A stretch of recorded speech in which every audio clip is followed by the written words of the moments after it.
Tumpukan sampah dibungkus plastik berukuran besar terpantau ada di ruas Jalan Ciputat, Tangerang Selatan, Banten. Pada akhirnya tumpukan sampah ditutup terpal. Kondisi ini terjadi karena penutupan TPA Cipecang sehingga sampah tak bisa diangkut. Menurut pengakuan warga, hingga Selasa kemarin sudah ada 1 minggu sampah di pinggir jalan di bawah kolong flyover Ciputat tidak diangkut. Dampaknya sampah menggunung di pinggir jalan, bahkan ada yang berserakan. Pemkot Tangerang melalui petugas kebersihan menutup dengan terpal dan bekas spanduk. Meski tempat pembuangan akhir Cipecang belum sepenuhnya normal, pengangkutan sampah di sejumlah wilayah mulai kembali berjalan. Pemkot memastikan pengangkutan kembali dilakukan secara bertahap seiring penataan besar-besaran di TPA Cipecang. Sebagian sampah sementara dialihkan. Mulai kita angkut kembali, kita cari solusinya sambil kita terus lakukan penataan di TPA Cipecang. Saat ini memang kemarin ada terjadi beberapa longsoran di TPA Cipecang, jangan sampai terjadi longsoran ke sungai dan lain sebagainya. Maka dari itu saat ini masih penataan sambil ya tadi TPA Cipecangnya harus kita selesaikan ya supaya ini jadi solusi permanen. Dibuang kemana Pak? Kenapa? Yang Sementara ada beberapa TPS 3R yang bisa kita manfaatkan. Tempat pembuangan akhir Cipecang, Tangerang Selatan sudah tak mampu menampung sampah rumah tangga dari wilayah Tangerang Selatan dan sekitarnya. Kondisi TPA Cipecang saat ini sudah kelebihan kapasitas dan tak bisa lagi menerima pembuangan sampah untuk sementara waktu. Sampah-sampah di pinggir jalan munculkan bau busuk yang menyengat di sepanjang jalan, semakin hari semakin mengganggu kualitas udara. Kalau udah mau maghrib aja baunya setengah mati. Kadang sampai nyesak ke dada. Kadang kita kan namanya habis maghrib pengen selonjoran di depan, kumpul-kumpul gitu ya. Nggak tahan kadang. Sampai jendela kita tutup pada di dalam. Pengennya mah enak-enak aja. Kadang siang pagi juga bau, tapi yang bau banget itu pas mau sore mau maghrib gitu malam. Penuhnya TPA Cipecang dikhawatirkan memicu terjadinya longsoran sampah yang bisa mencemari Sungai Cisadane. Lokasi TPA juga berdekatan dengan permukiman warga. 8 alat berat dikerahkan untuk melakukan penataan gunungan sampah. Hal ini untuk memaksimalkan lahan dan menghindari longsoran sampah. Butuh penyelesaian segera dari pemerintah Kota Tangerang Selatan agar permasalahan sampah ini tidak berkepanjangan. Tim Liputan, Kompas TV.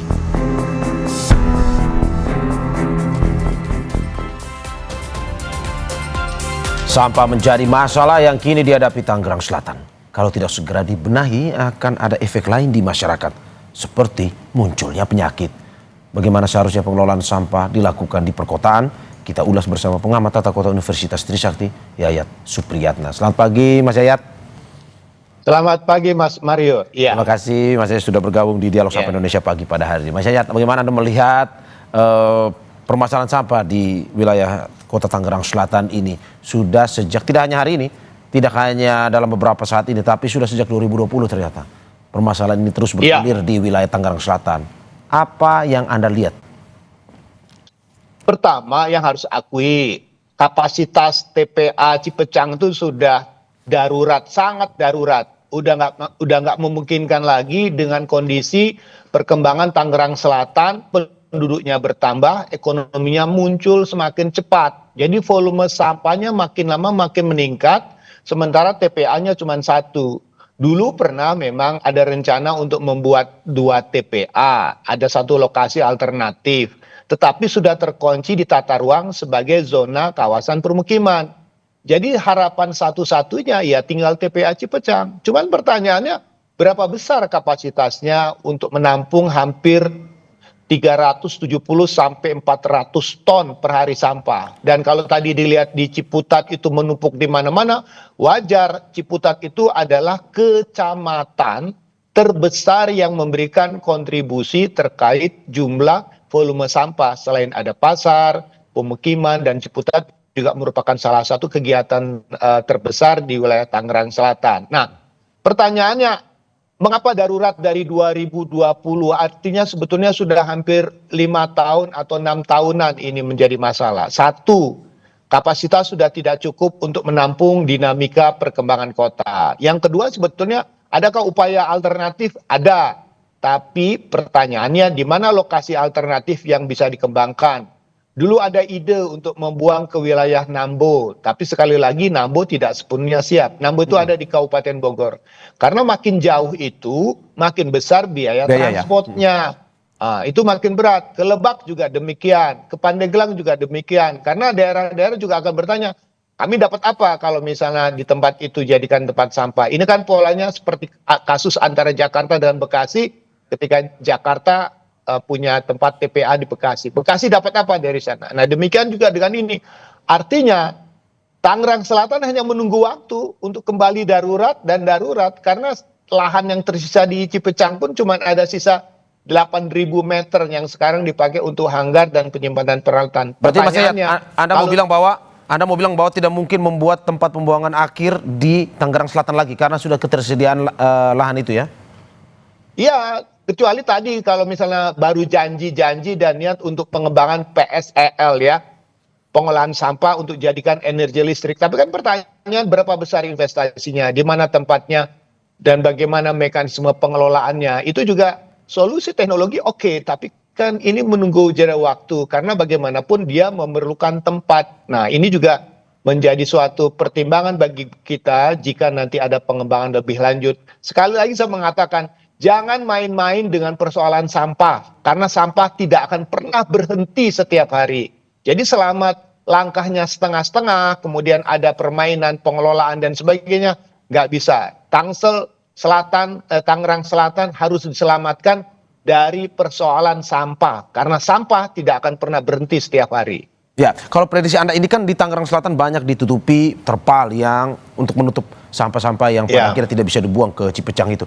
Kalau menurut Anda solusi yang paling mungkin secara singkat lah untuk bisa menyelamatkan masyarakat yang berada di sekitaran sampah yang ditutup terpal tersebut, apa yang harus dilakukan pemerintah? Karena di satu sisi Cipecang masih dalam kondisi renovasi sementara, sedangkan tadi Anda bilang di Lebak atau di beberapa daerah lain masih ditolak. Nah, apakah memang tetap harus ditaruh di situ dan mengganggu masyarakat atau gimana? Ingat, hati-hati ya, hati-hati menurut saya.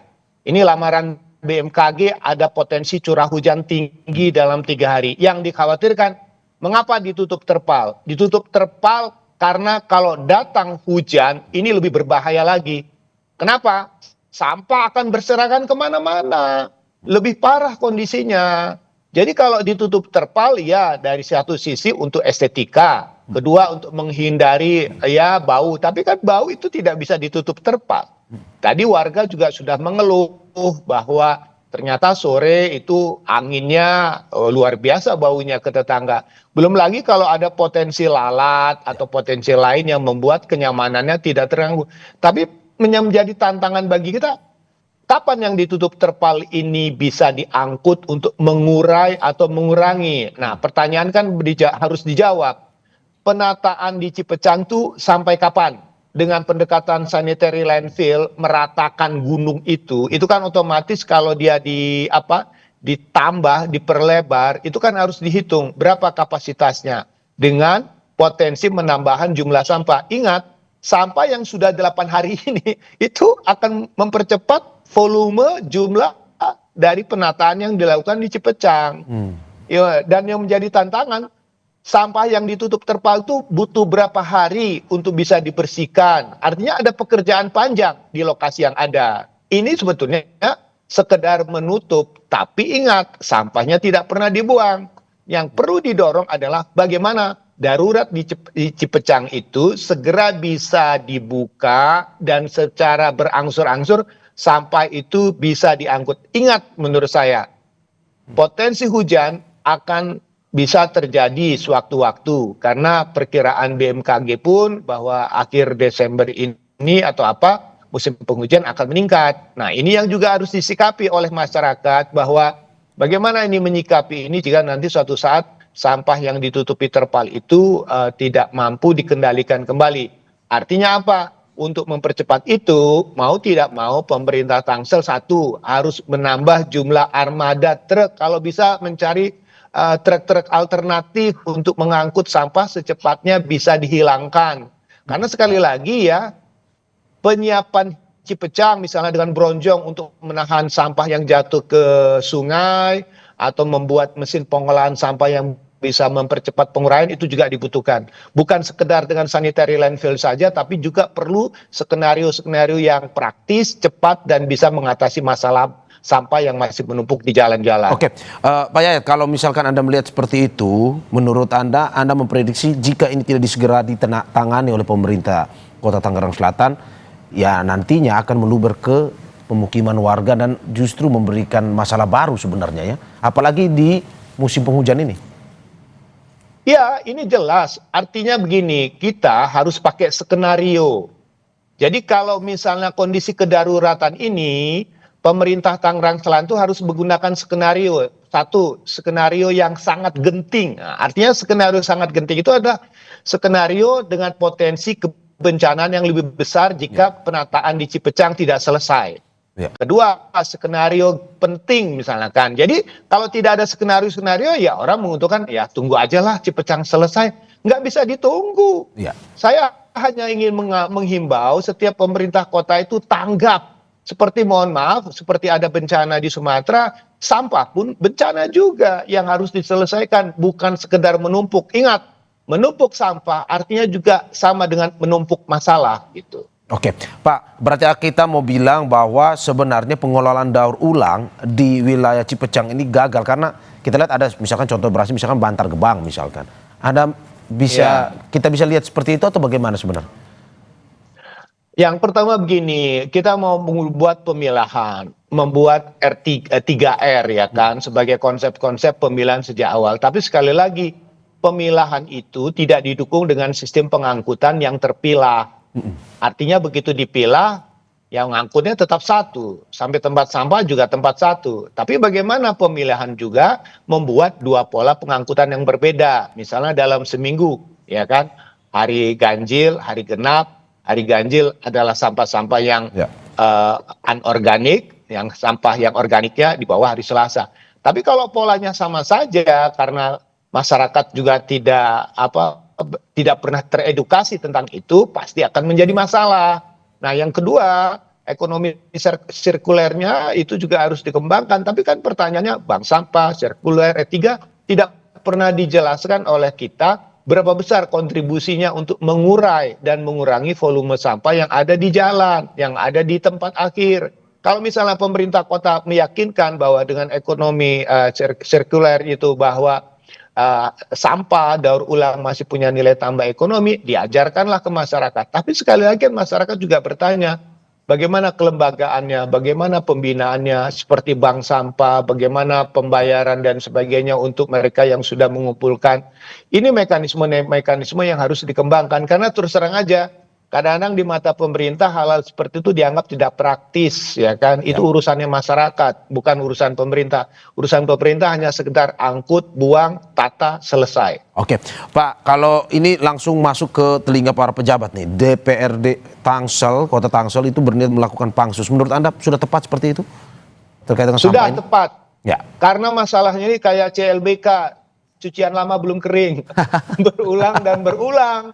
Saya dari 2020 sudah teriak-teriak untuk membantu Tangsel. Artinya ketika Cipecang ambrol dan mencemari Sungai Sidadane, sudah kita coba memberikan masukan dan catatannya bagaimana solusi kita mengatasi sampah yang tidak pernah terselesaikan. Karena sekali lagi, Tangsel itu tidak punya lokasi alternatif lagi karena sudah padat dengan permukiman baru, perumahan baru.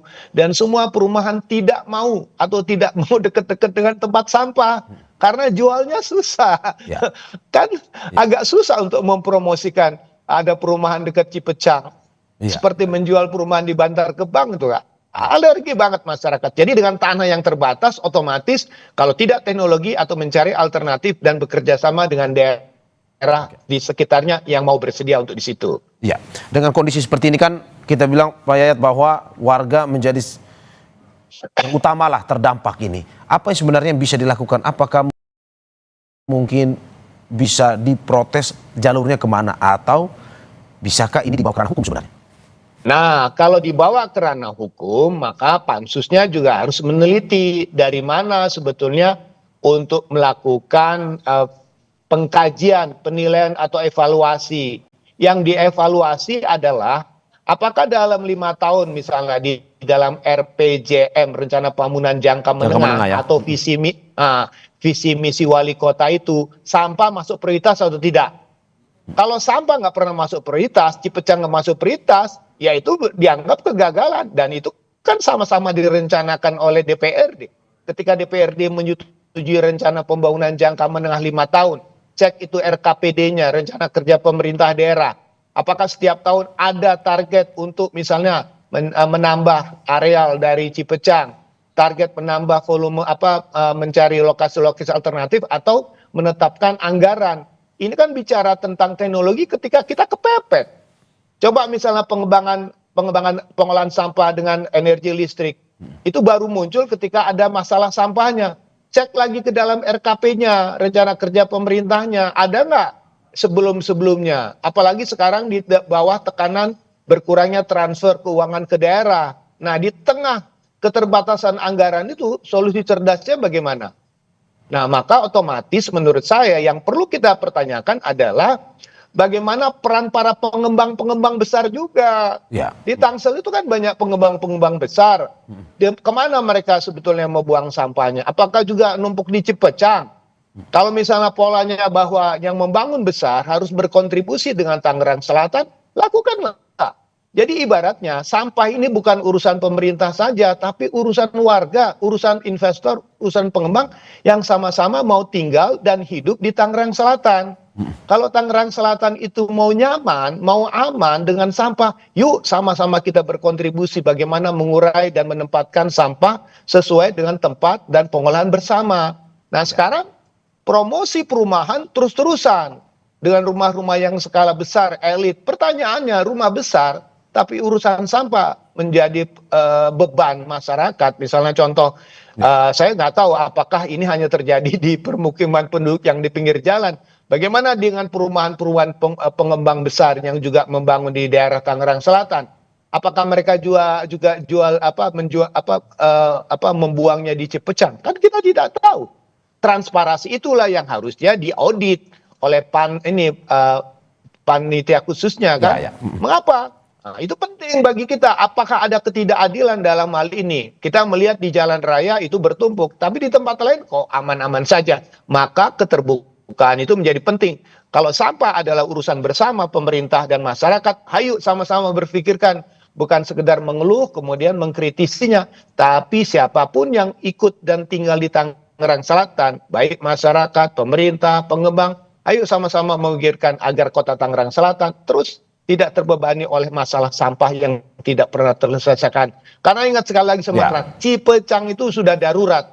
Jadi tidak ada jalan alternatif, harus ada langkah ekstrim mengatasi masalahnya. Oke, sebelum saya ke pertanyaan terakhir, Mas Yayat, bahwa kita ingin sedikit disclaimer bahwa kami sudah mencoba menghubungi perwakilan dari pemerintah kota Tangerang Selatan, tetapi hingga saat ini memang masih belum ada respon.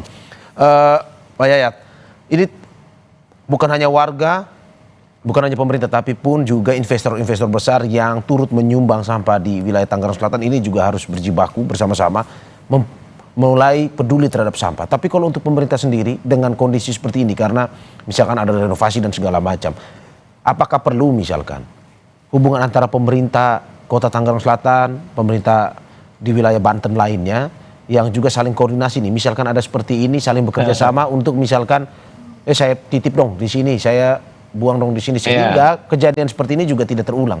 Terakhir Mas Yayat, dan juga apa solusinya?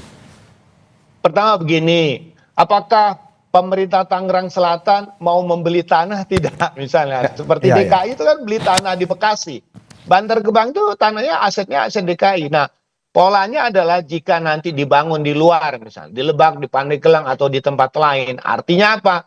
Harus ada aset di luar. Tapi pertanyaannya bagaimana pola kerjasamanya yang harus dilakukan? Pertama, tapping fee-nya berapa?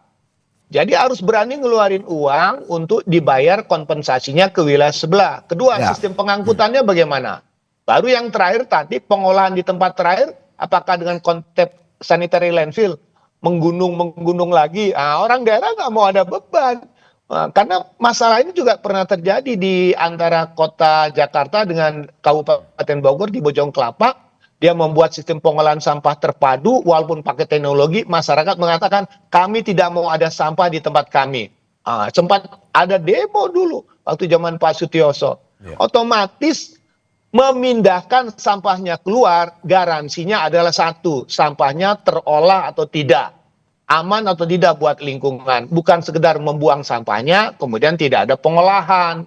Itu yang ditakutkan, makanya mereka lebih senang menolak daripada ada masalah. Dapat duit, kalau ada masalah, mana ada yang mau. Nah, itu persoalan, karena sekali lagi, membuang ke tetangga harus dengan terolah, jangan menambah masalah buat tetangga kita gitu. Jangan menambah masalah baru ya Pak Yayat. Terima kasih banyak Pak Yayat Supriyatna, pengamat tata kota Universitas Trisakti, atas apa yang disampaikan. Semoga bisa memberikan masukan kepada pemerintah kota, warga dan juga mereka yang berusaha di wilayah Tangerang Selatan untuk bisa lebih peduli sampah. Jangan main-main dengan sampah kalau kata Anda tadi. Terima kasih sekali lagi.